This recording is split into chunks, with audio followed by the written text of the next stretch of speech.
first time I saw my ex-fiancée after 13 years, she was standing in the canned soup aisle of a grocery store, holding a dented can of chicken noodle like it had personally betrayed her.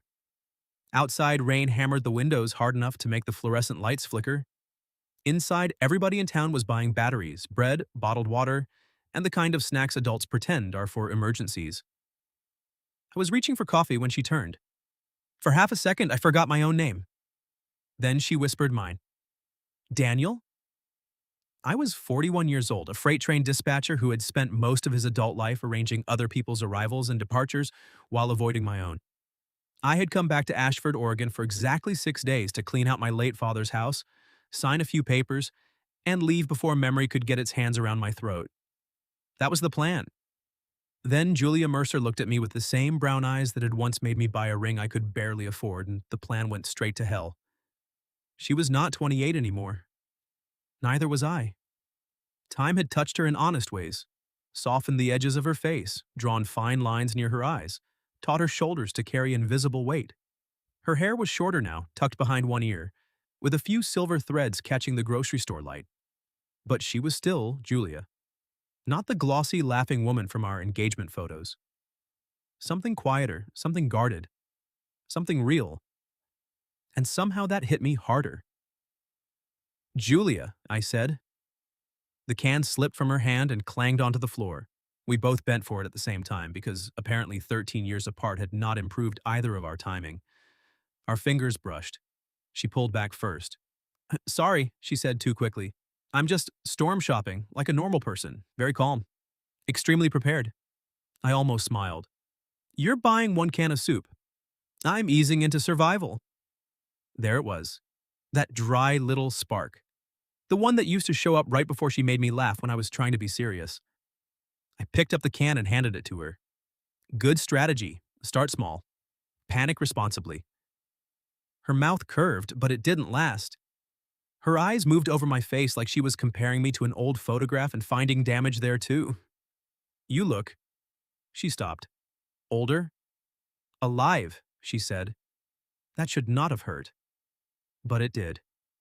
Because the last time Julia saw me, I was standing in a church vestibule in a gray suit, holding a folded letter she had left with her cousin instead of walking down the aisle. I had read it so many times that day, the paper tore at the crease. I'm sorry, I can't do this. Please don't follow me. So I didn't. Not that day, not for 13 years. I told myself pride kept me away.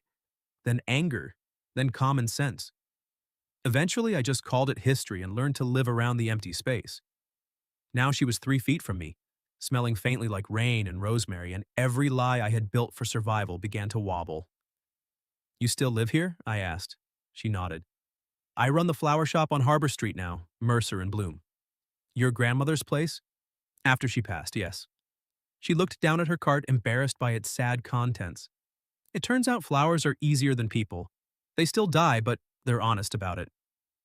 I laughed before I could stop myself. Her eyes lifted, surprised. For 1 second, we were us.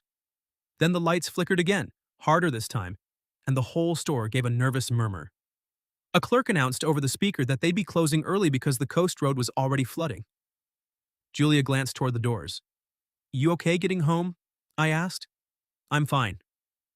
She said it the way people say it when they have practiced. I looked at her basket. 1 can of soup, a pack of tea lights, and a box of matches. Julia. Her grip tightened on the handle. Don't. I didn't say anything. You said my name like you were about to be kind. I didn't have a ready answer for that. The line at the registers crawled. Rain slapped the roof. Somewhere a child started crying because the automatic doors stopped working and had to be pushed open by hand. Julia moved with the line, keeping her body angled away from me. I should have let her.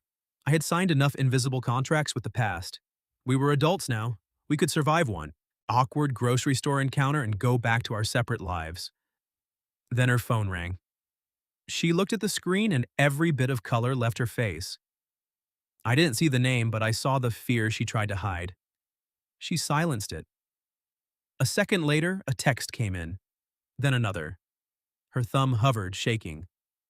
Do you need help? I asked quietly. She gave a little laugh, sharp and breathless. That's the problem with you, Daniel. You always arrive like an answer. I didn't arrive, I was buying coffee.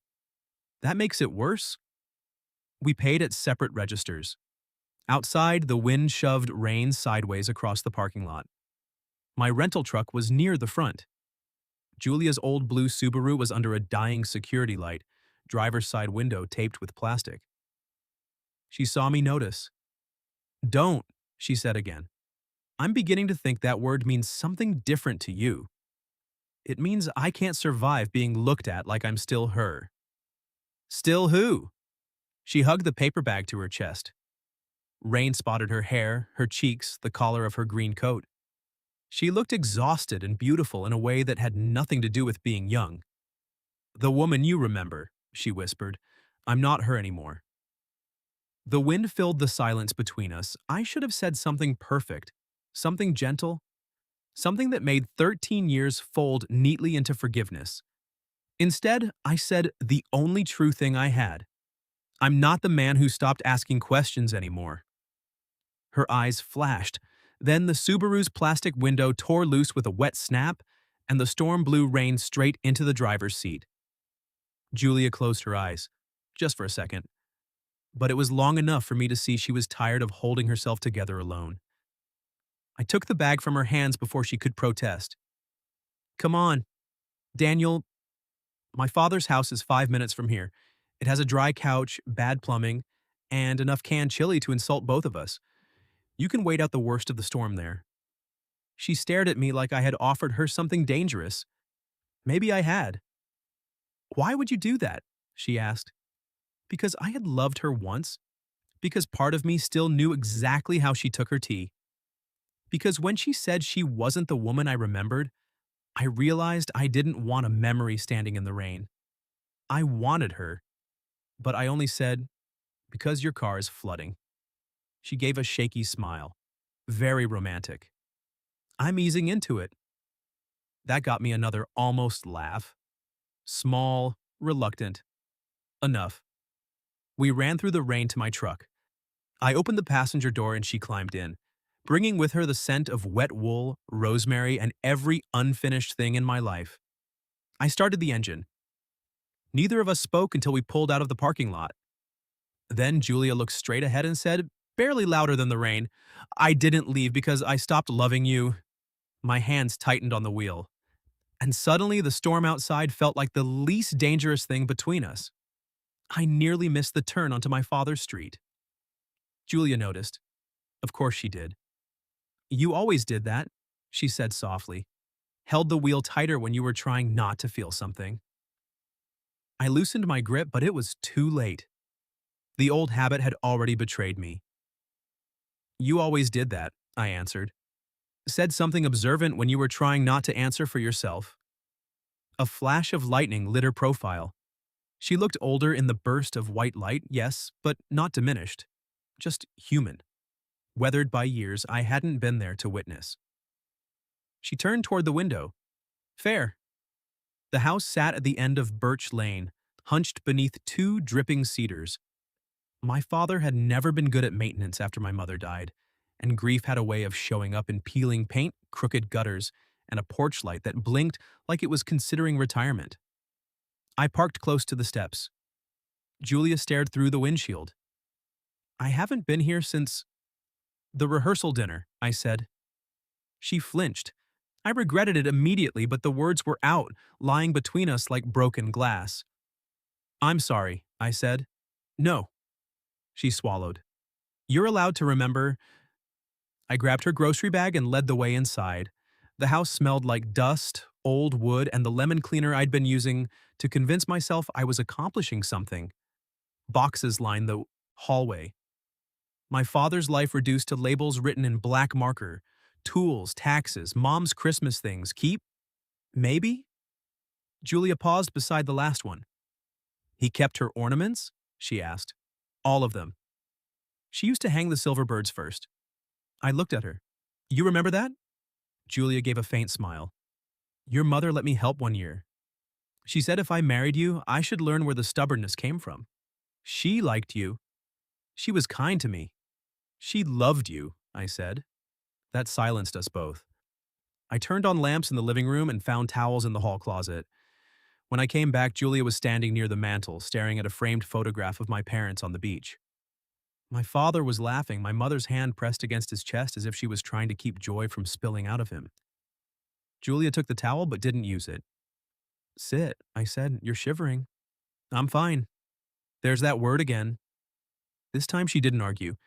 She sat on the edge of the sofa like she didn't trust it to hold her, or didn't trust herself to rest.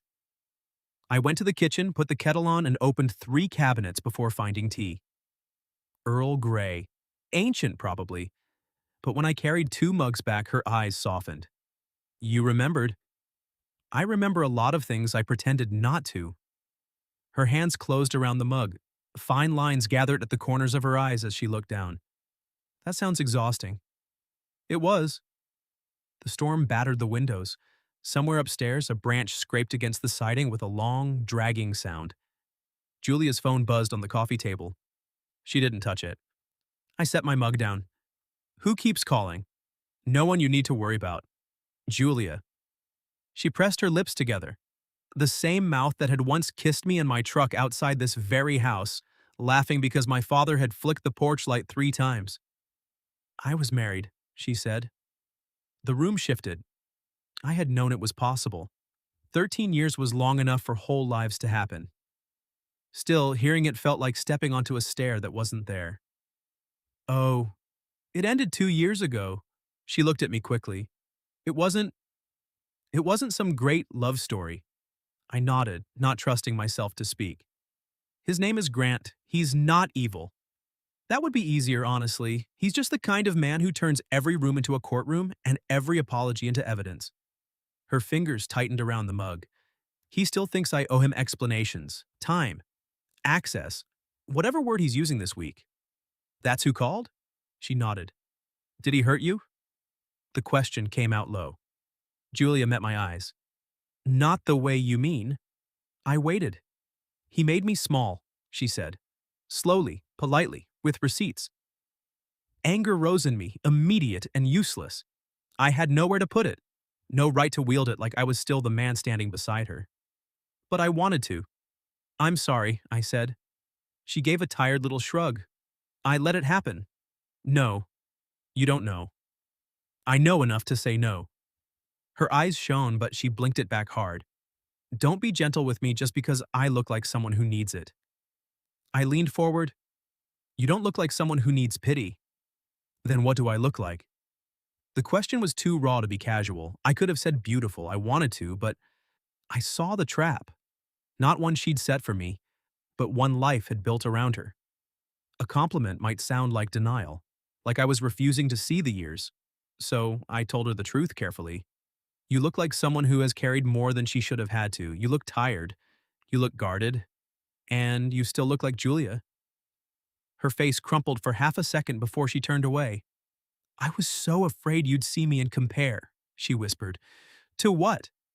To the girl in the white dress who never walked down the aisle. The old hurt moved in me, not gone, not healed, just quieter beneath the shock of her sadness.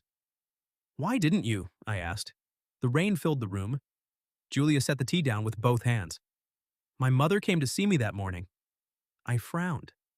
Your mother was in Arizona. That's what I told everyone. She wasn't. Julia rubbed her thumb over the back of her hand. She showed up at the church before anyone else. She'd been drinking. She said, marrying you would ruin you. My God. She said I was already too much like her, restless, needy, difficult to love for long. Julia laughed once without humor. She said your family would smile for a few years and then realize I was a burden. Julia, I believed her. I stood because sitting still suddenly felt impossible. She watched me, bracing for anger. And I had anger. Years of it. But not at the woman on the sofa, damp and shaking, still waiting for a verdict no one had the right to give. You should have told me, I said. I know. I would have come for you. I know that too. Her voice broke. That's why I asked you not to follow. Because if you had, I would have let you save me. And some ruined part of me thought loving you meant sparing you from me. The words hit harder than any confession I'd imagined. Her phone buzzed again. This time I picked it up from the table and handed it to her. You don't have to answer. She looked at the screen, then at me. He says the shop basement is flooding. Is it? Probably. Harbor Street always floods in storms. She stood too fast, swayed, and caught the arm of the sofa. I have to go. No, you don't, I said. We'll go. Julia stared. We? I grabbed my keys. I didn't follow you then, I said. I can't change that, but I can show up now. For a moment she looked young, not in her face, but in the fragile hope she tried to hide. Then she nodded, and, together, we walked back into the storm. Harbor Street looked like a river pretending to be a road. My headlights cut through sheets of rain catching sandbags, overturned trash cans, and the silver rush of water sliding toward the bay. The old storefronts stood shoulder to shoulder, their awnings snapping in the wind like they were trying to break free. Julia leaned forward in the passenger seat. There! Mercer and Bloom sat between a bakery and a shuttered bookstore, its front window painted with pale vines and tiny gold letters. Even in the storm it looked like her, quiet, careful, trying to make something lovely in a hard place. Water pooled against the door. Julia was out of the truck before I killed the engine. Hey! I shouted, grabbing a flashlight from the glove box. Wait for me. She didn't. By the time I caught up, she had unlocked the door with shaking hands. A bell chimed above us, absurdly cheerful. Inside, the shop was dim and fragrant, full of buckets of roses, eucalyptus, lilies, and wet earth. For one strange second, I was back 13 years, standing beside her at the florist's table while she argued that wedding flowers should look a little wild, not like they were standing at attention. Then I heard water, a steady, ugly rush beneath the floor. Julia moved behind the counter and opened a door. Basement. The stairs disappeared into darkness.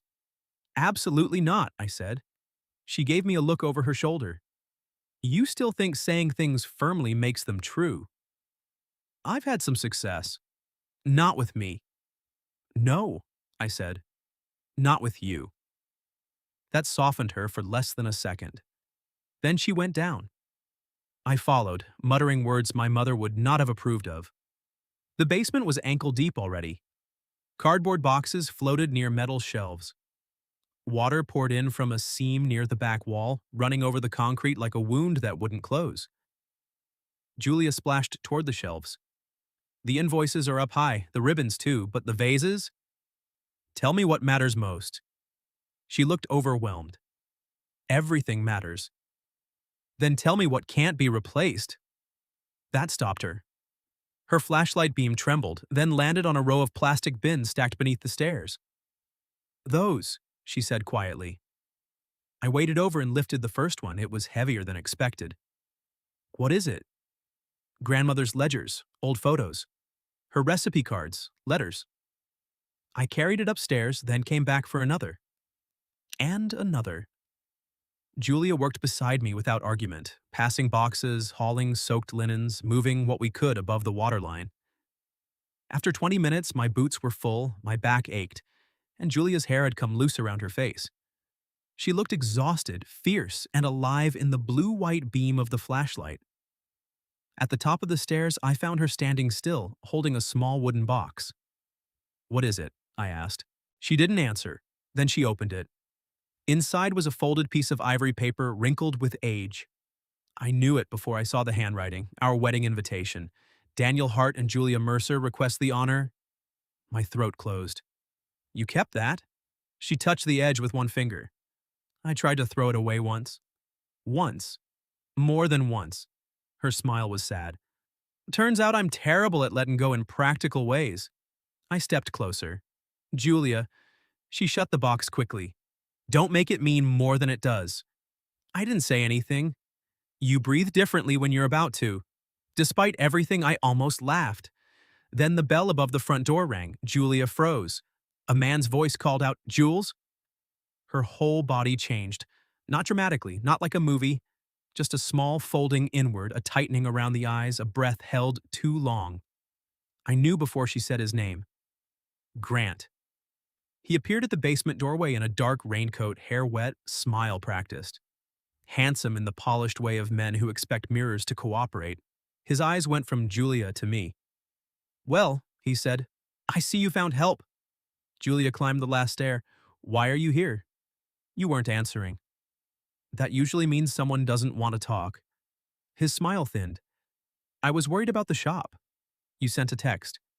And then I came by because, unlike some people, I don't vanish when things get inconvenient." The words were aimed at her, but somehow they found me too. Julia's face went pale. I took one step forward. "Careful." Grant looked me over. "And you are?" "Daniel."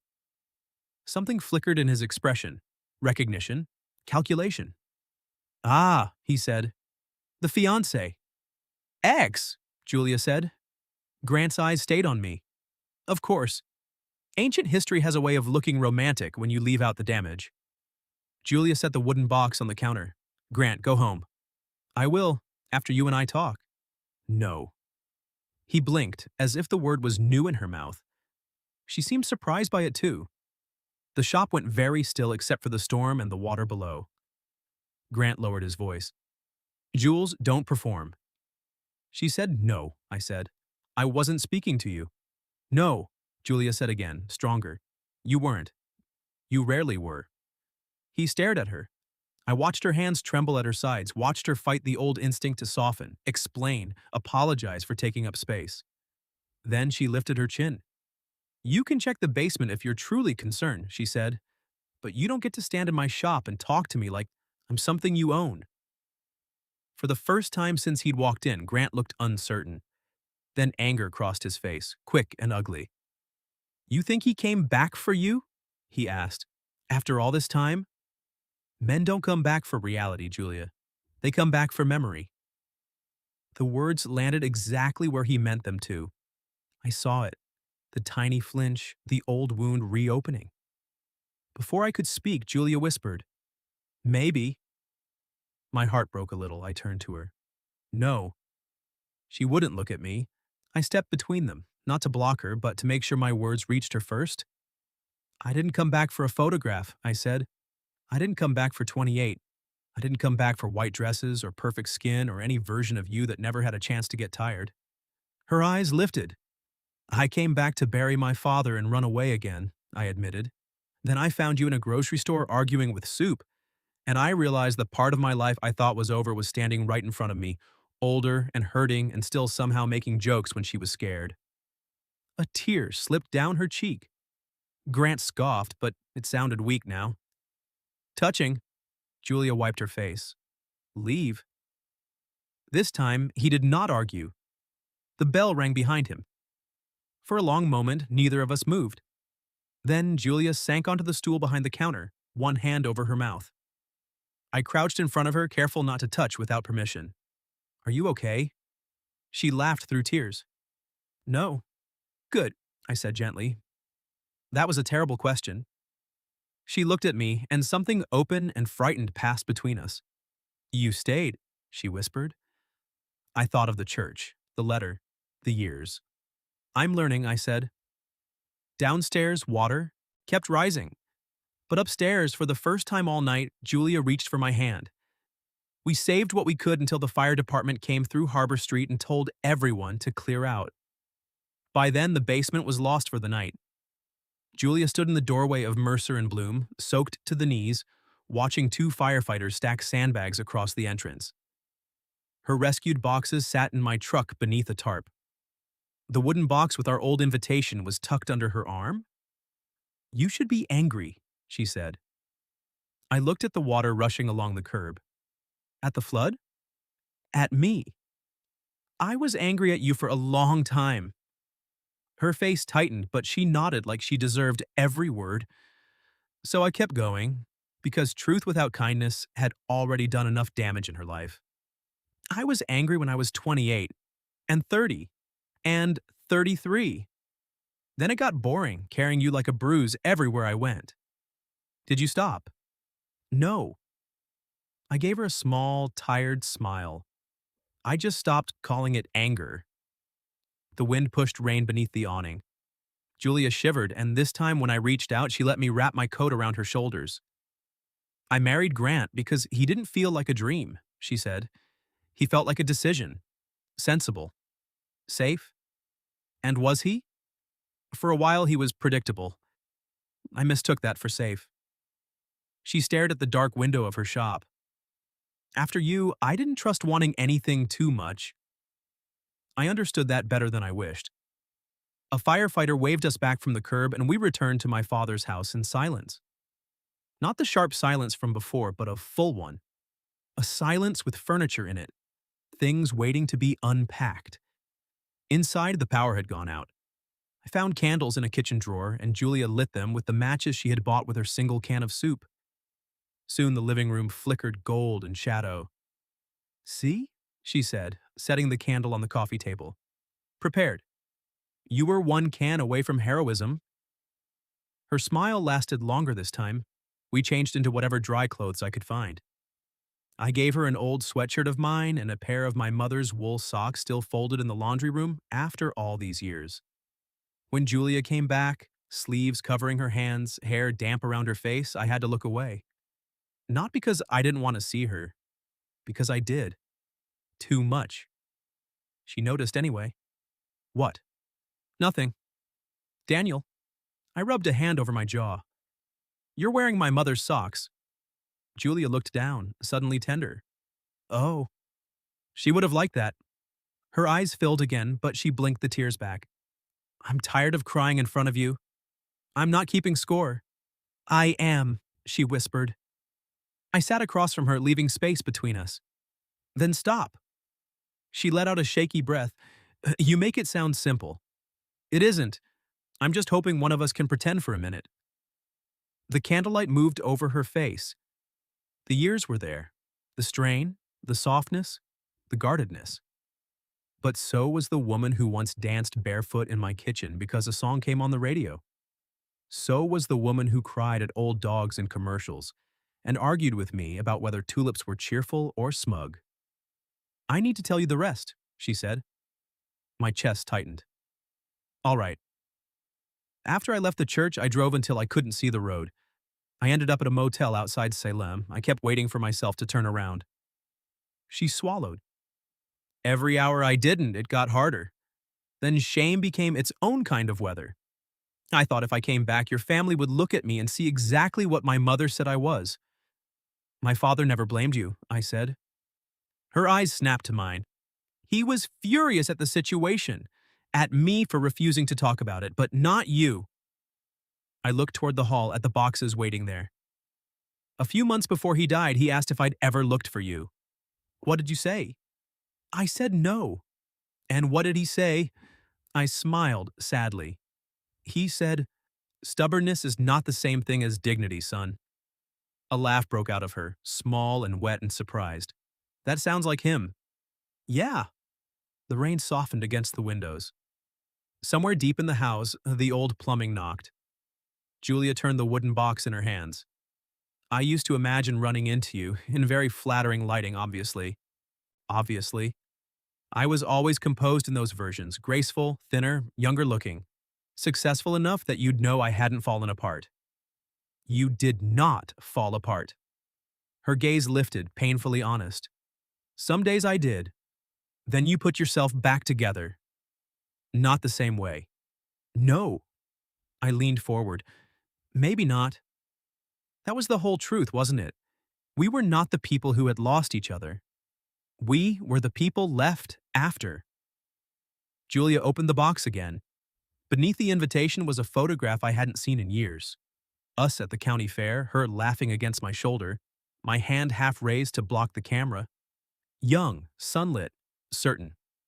I hated her sometimes, Julia said. The woman in the picture? She had no idea what was coming. She thought love would be enough to make her brave. I looked at the photo, then at Julia. She was brave, I said, just not healed. Her mouth trembled.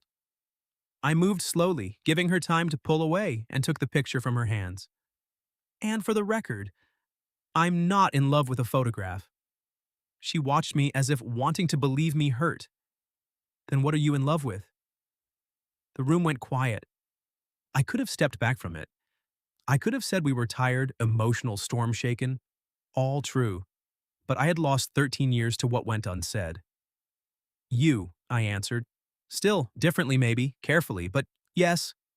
She closed her eyes. When she opened them, the fear in them was not gone, but it had company now. Hope. I don't know how to be loved without apologizing for the shape I'm in, she said. Then don't know yet. I reached for her hand. Let me sit here while you learn. Her fingers folded into mine. No music swelled. No rain stopped. Nothing in the world became easy. But Julia moved from the far end of the sofa to the middle. Then, after a long breath, she rested her head on my shoulder. I stayed very still, like a man being trusted with something breakable. After a while, she whispered, "What happens when the storm passes?" I looked at our reflection in the dark window. Older faces, tired eyes, two people not saved from time but sitting inside it together. I don't know, I said, but I'm not leaving before morning.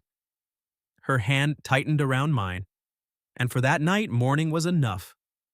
Morning came gray and quiet. The storm had moved inland, leaving Ashford soaked and stunned. Branches lay across streets. The bay had climbed over the docks. Harbor Street looked bruised in the pale light. Julia woke with her head still on my shoulder. For a moment, neither of us moved. Then she sat up quickly, embarrassed. I'm sorry. I looked at the imprint her cheek had left on my sweatshirt. For sleeping? For all of it? No. She held my gaze. I didn't say it sharply. I just said it like a door closing on an old room. No more apologizing for needing rest, I said. Her eyes filled, but this time she smiled through it. We spent that day at Mercer and Bloom, dragging ruined boxes from the basement, rinsing mud from buckets, throwing out what the water had taken. Word spread. By noon, people came with mops, coffee, towels, and the kind of casseroles that appear whenever a small town decides grief needs cheese. Grant came once. He stood across the street beneath a black umbrella watching Julia through the shop window. She saw him. I saw her see him. My whole body went tense, ready for a fight that wasn't mine to start. But Julia only set down the crate she was carrying, wiped her hands on her jeans, and locked the front door from the inside.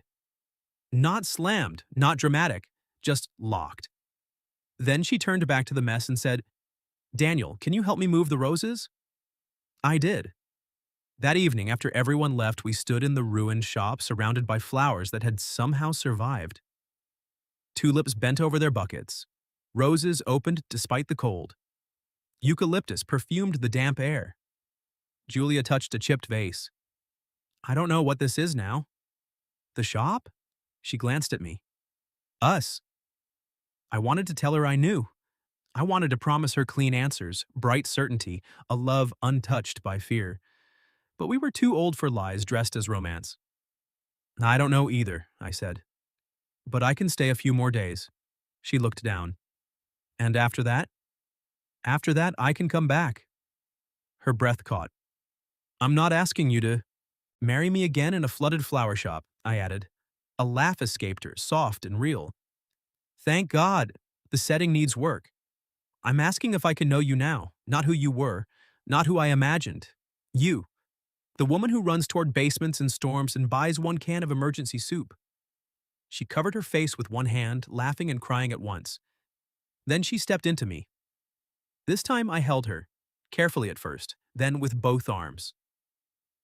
A year after that night, I moved back to Ashford. Not all at once. Nothing about us happened all at once. We learned each other slowly. Some weeks were tender, some were awkward. There were days Julia went quiet because fear had old roots. There were days I grew distant because leaving had become my easiest habit. But we learned to say, I'm scared, instead of I'm fine. We learned that love after 40 did not feel like falling. It felt like choosing where to stand. Grant eventually stopped calling. Julia sold the house she had shared with him and moved into the apartment above Mercer and Bloom. She painted the walls cream and hung her grandmother's ledgers in shadow boxes near the stairs. I finished clearing out my father's house, then did the one thing he would have mocked me for and been proud of anyway. I fixed it. New gutters, new porch light. Fresh paint. My mother's silver bird ornaments stayed in their box until December when Julia came over with flour on her cheek from baking her grandmother's orange bread and hung the first one on the tree. She goes here, Julia said, placing the bird near the top. I looked at her standing in the glow of the Christmas lights, her hair threaded with silver, her face softer than the girl in the old photograph and dearer to me than any memory. Yes, I said. She does. By the following spring, Mercer and Bloom reopened with new floors and a blue front door. The first wedding Julia designed flowers for after the flood was for a young couple who looked painfully certain. After they left, she stood very still behind the counter. You okay? I asked. She nodded, then shook her head. I think I forgive her now. Who? She looked toward the back shelf, where the wooden box sat beneath a vase of white peonies. The woman who ran. I took her hand. Good. She carried you here. 2 summers later, we got married without a church, without a crowd, without any white dress waiting like a test. Julia wore pale green. I wore the gray suit I'd bought for my father's funeral because life is strange and circular, and sometimes lets sorrow become something else. We said our vows in the garden behind the shop, beneath strings of lights and a sky threatening rain. When it came time to speak, Julia looked at me and smiled with all her years showing. I'm not the woman you remember, she said. I squeezed her hands. No, I answered. You're the woman I stayed to know. The rain began just after we kissed. Nobody ran. Julia laughed, lifted her face to it, and pulled me into the open where the flowers drank from the sky and my wife stood in my arms, not untouched by time, not rescued from it, but loved inside it.